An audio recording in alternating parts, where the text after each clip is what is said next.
Pastor కంటూ separate కార్యక్రమాలు ఏమైనా రోజువారీ వ్యక్తిగత పనులు కాకుండా దినచర్య వేరుంటుందా పాస్టర్ అనే వ్యక్తులకు? మరి అంతే కదా. ఇప్పుడు ఒక టీచర్ కానీ, ఒక లెక్చరర్ కానీ, ప్రొఫెసర్ కానీ వాళ్ళ కెరీర్ వాళ్ళకు ఉంటుంది కదా.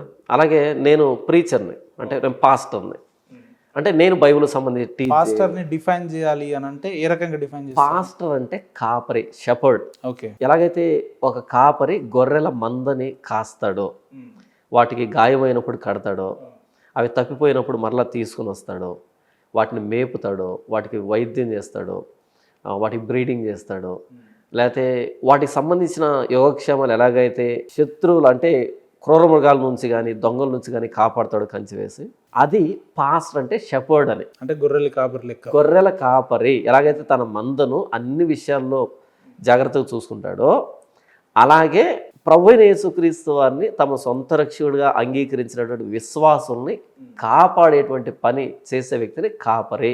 క్రైస్తవులంతా గొర్రెలని జాన్పలని అంటున్నాడా ఎట్లా? గొర్రెలు అంటే మనం 2 కోణాల్లో తీసుకుంటాం.